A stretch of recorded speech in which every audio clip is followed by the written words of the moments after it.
There's a moment when the noise fades, and what's left is shame. Not because you did something wrong, but because you did nothing at all. Stay with me, because by the end of this, you'll understand why Carl Jung believed that your undisciplined self isn't lazy. It's exiled, and it's begging to come home.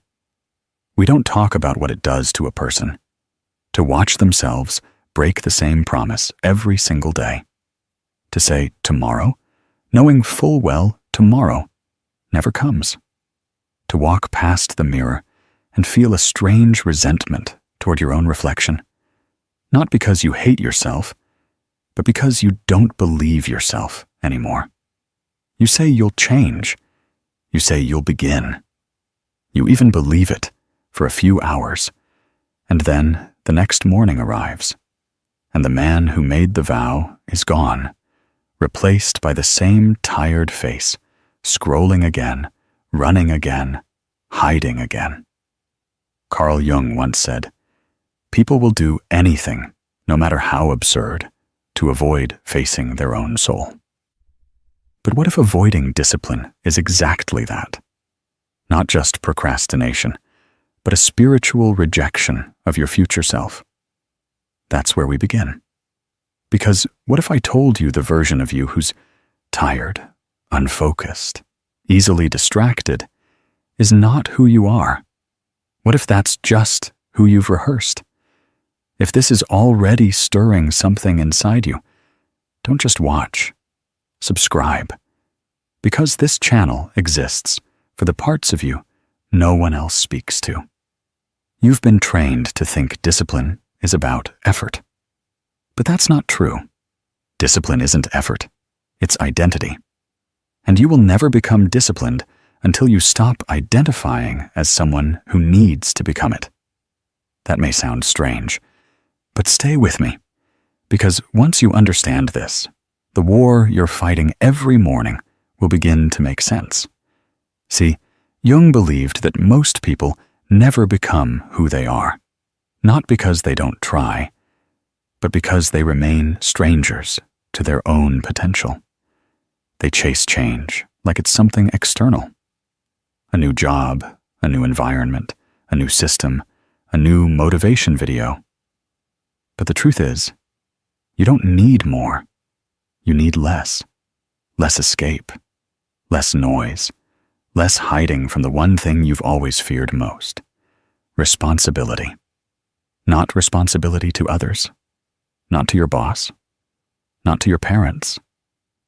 But responsibility to your becoming. The sacred contract between who you are and who you were meant to be. This is where discipline lives. Not in checklists, not in 5 a.m. alarms, but in devotion. Think about it. When have you felt most alive? It wasn't during pleasure. It wasn't while resting. It was when you were aligned, when you kept your word, when you surprised yourself by doing what you once thought you couldn't. That feeling wasn't just pride. It was integrity. And Jung would tell you, that's not a coincidence. The psyche wants unity. It wants to integrate. The more fragmented you are, saying one thing, doing another, the more your subconscious will rebel. You'll feel resistance, not because you're lazy, but because your mind is rejecting the fraud of who you're pretending to be. That's what most people miss. Lack of discipline isn't the disease. It's the symptom of a split soul. You've been divided. One half of you makes goals, the other breaks them. One side wants to build, the other wants to disappear. And every day you repeat that cycle, you are not just wasting time, you are deepening the split. Carl Jung warned about this. He believed that what you resist persists, that the parts of yourself you abandon don't die. They wait. They become your shadow. Not just the dark or broken parts, but the disciplined part, the ambitious part, the ruthless, structured, powerful version of you that you've locked away out of fear of failure or fear of your own strength. Yes, your strength. That's what you're actually afraid of, isn't it? Because if you commit to this, if you actually become disciplined, then you'll have no one left to blame. You won't be able to hide behind potential anymore. You'll have to become proof. And that's terrifying. Because once you become proof, you can't escape your destiny anymore. You're either rising or dying. And the world will watch. But here's the truth. You're already dying. Every time you betray your own schedule, every time you abandon your priorities, every time you hit snooze, scroll past your promise, and settle for cheap dopamine instead of earned respect. You don't feel tired because of work. You feel tired because of guilt. Because deep down, you know this isn't who you're meant to be. And I want you to hear this next part clearly. Not from your ears, from your bones. Discipline is not something you add to your life.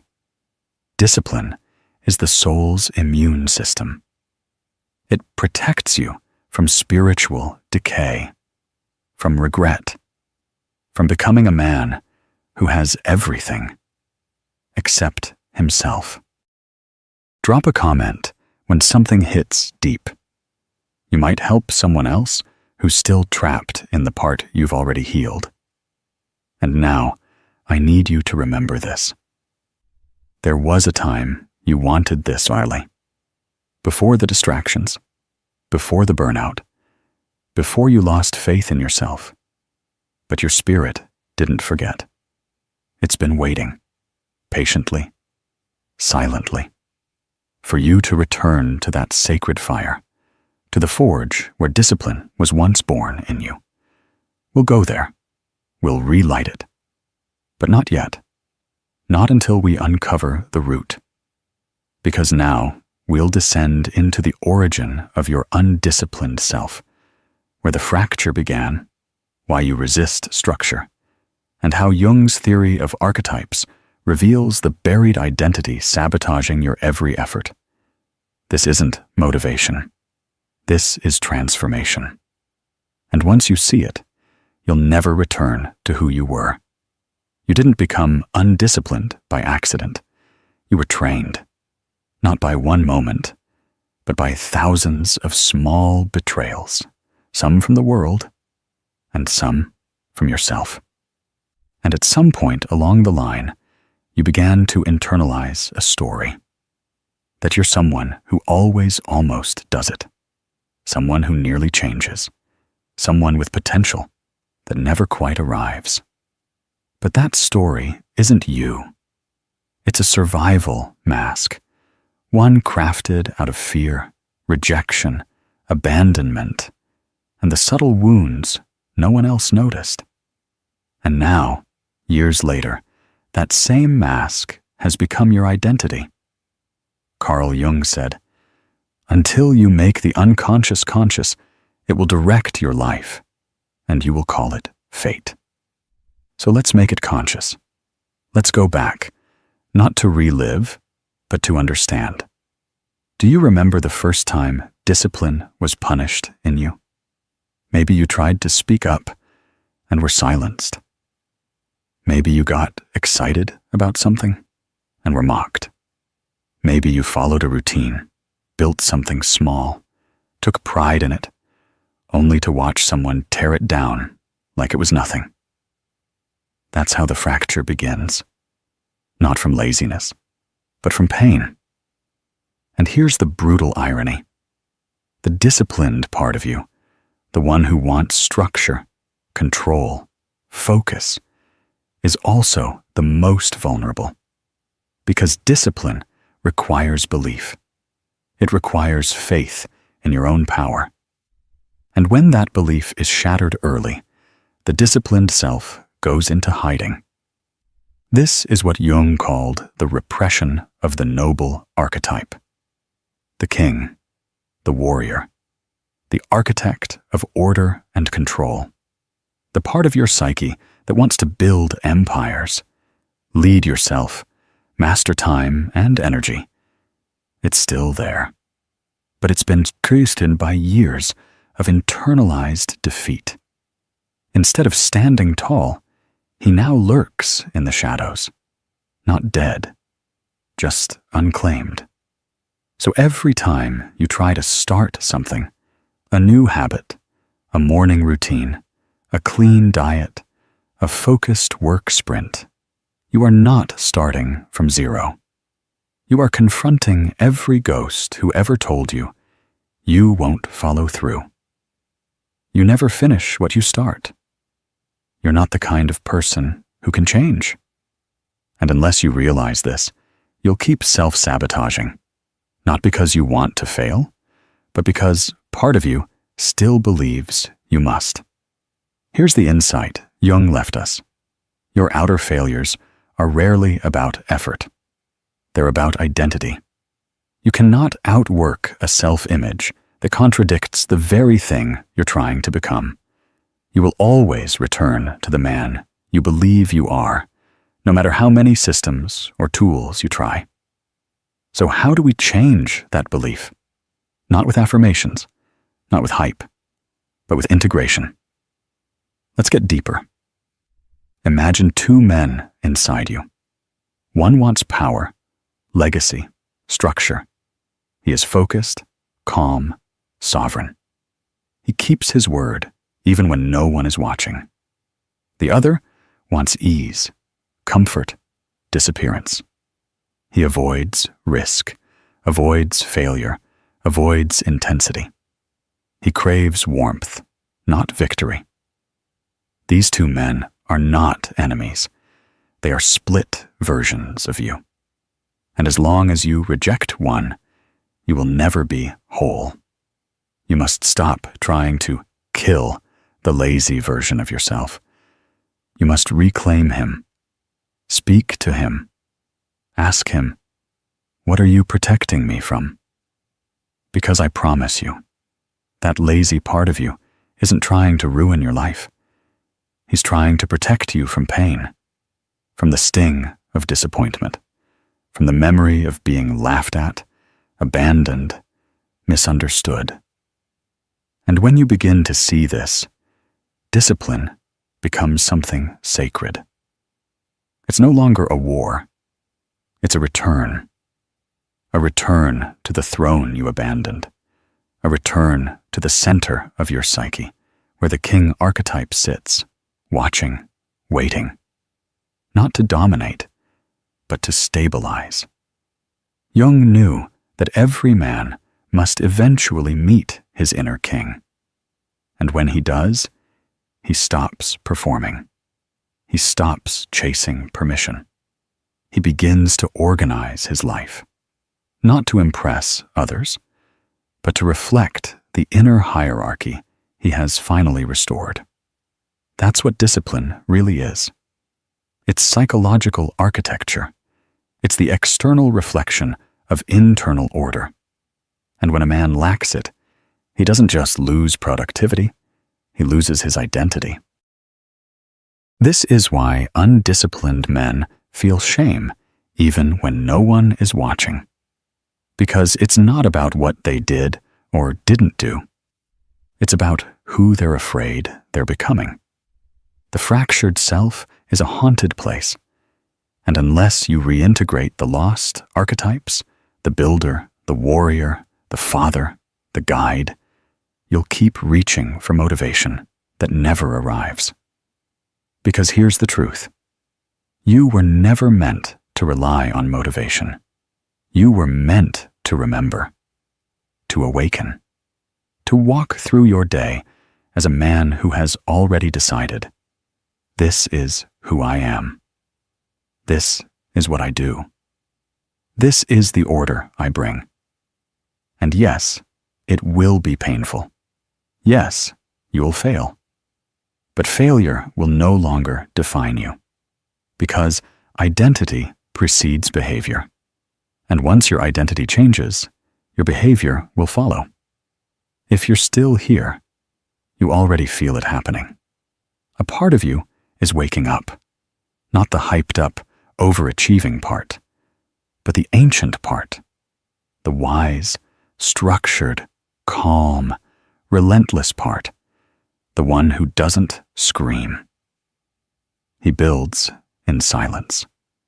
And now I need you to hear something else. You cannot fully reclaim discipline until you forgive yourself for the years you lost. This isn't about punishment. It's not about regret. It's about maturity. The immature man says, "I'm broken. I must be fixed." The mature man says, "I am whole. I must be remembered." So remember this. There was never anything wrong with you. You just forgot who you were. And every time you choose structure over chaos, presence over distraction, action over hesitation, you are not becoming someone new. You are returning to the man your younger self needed, the man your older self will thank you for. You see, Jung believed that the greatest work of your life isn't success. It's individuation, becoming whole, becoming real, uniting the fragmented parts of yourself into one living, breathing truth. And discipline, it is the pathway to that truth. It's how you prove to your unconscious that you are safe, that you are in control, that the king has returned to the throne. So I'll leave you with this question. What would your life look like if you stopped living as a reaction and started living as a declaration? Because now we'll complete the journey. We'll talk about time, about death, about the war that continues when you avoid order, and the quiet, unwavering strength that begins when you stop needing to feel ready and start acting like you were born to lead. This isn't about becoming productive. It's about becoming sovereign. And the final transformation is waiting. Time doesn't just pass. It accumulates. Every minute you delay your discipline becomes part of the architecture of your life, not just as a missed opportunity, but as a brick in the structure of regret. You don't just lose time, you become shaped by the loss. Carl Jung once said, "You are what you do, not what you say you'll do." That line should haunt you, not because it's harsh, but because it reveals the most brutal mirror. You don't need to be convinced who you are. You're already proving it every day. And most people don't even notice the moment they drift. They just wake up one day, 10 years later, and realize the man they've become is not the man they admire. He's a version sculpted by delay, by hesitation, by stories that sounded like wisdom, but were really fear in disguise. You were not born lazy. You were trained to mistrust your own power. And you've spent years softening the edge of your ambition, sanding it down so it wouldn't threaten anyone, not even yourself. Because real discipline, it changes the room. It's not loud, but it carries weight. And that weight unsettles people who haven't yet risen. That's why you started hiding. That's why you let go. You wanted to stay close to people who were still sleeping, because waking up meant walking alone. But what if that loneliness was a test? What if your solitude wasn't a punishment, but a passage? You must understand something that most men will never realize until it's too late. Every time you betray your potential to remain comfortable, you are practicing death. Not physical death, but spiritual erosion. The slow fading of fire. The disappearance of will. the quiet resignation of a man who once had hunger in his eyes, but now only has excuses. Carl Jung didn't believe we find meaning by chasing happiness. He believed we find it through confrontation, by looking the dragon in the eyes, the chaos, the failure, the pain, and walking into it with open arms. Discipline is your sword in that confrontation. It doesn't eliminate fear. It gives you something stronger than fear. It gives you direction. You see, every man is disciplined. The only question is, to what? Some are disciplined to their distractions, others to their addictions, some to the voices of doubt they inherited and never questioned. But very few are disciplined to their becoming. And if you want to be one of them, you must accept that discipline is not a phase. It's not a grind. It's a way of relating to time. Let me explain. Every time you choose what feels good now instead of what builds you later, you are telling time, I don't respect you. And time, like any sacred force, responds in kind. It begins to move against you. You feel late. You feel stuck. You feel like everything is slipping because you never honored what you were given. But once you realign, once you begin living with reverence for time, your days change. Not externally at first, but internally. You begin to feel carried by rhythm, by purpose, by the calm that comes when your life is no longer a reaction, but a ritual. And that's what discipline becomes at the highest level. Not willpower, not force, but ritual. A sacred rhythm between you and the future you've sworn to build. You wake up not because you must, but because you get to meet your oath again. You train not to punish yourself, but to remember yourself. You eat clean, not for vanity, but because your body is the temple of your resolve. Everything becomes aligned. Everything begins to echo your truth. And one day, the man you once dreamed of becoming is no longer a vision. He's your reflection. But let me be clear. This will not happen in a week. This will not come from one breakthrough. Discipline is not built through hype. It's built through grief.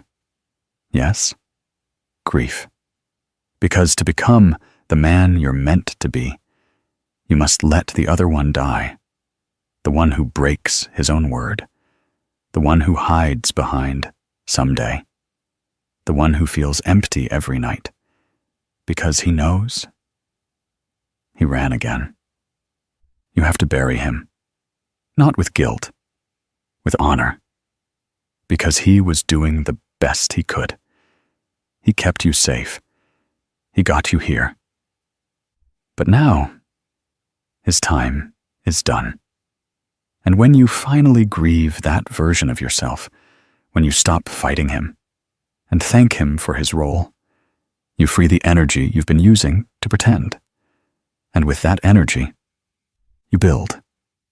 You build mornings that begin with clarity, not chaos. You build routines that root you, even when you don't feel like it. You build a schedule that doesn't trap you, but liberates you. Because order is not your enemy. It is your armor. And the more chaotic the world becomes, the more valuable a calm, structured man is. You become that man. And it starts now. Not next Monday. Not after one more failure. Now. Because this moment, this breath, this heartbeat, this uncomfortable truth inside you is your initiation. You don't need another reason. You don't need to feel ready. You are already worthy of being disciplined. You just haven't been reminded. So let this be the last reminder.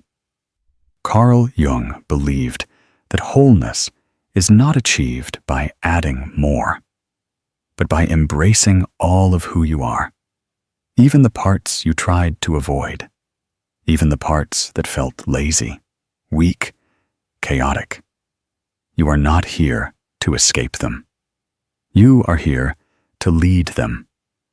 And when you do, when your inner house is in order, you won't just feel powerful. You'll feel at peace. Because real discipline isn't loud. It doesn't scream. It doesn't beg to be seen. It walks quietly, daily, like a man who has finally remembered what he came here to do. So return to your vow, not tomorrow, now. Because once you do, you'll never avoid discipline again. Not because you have to, but because you'll finally know what it feels like to be a man who keeps his word to himself.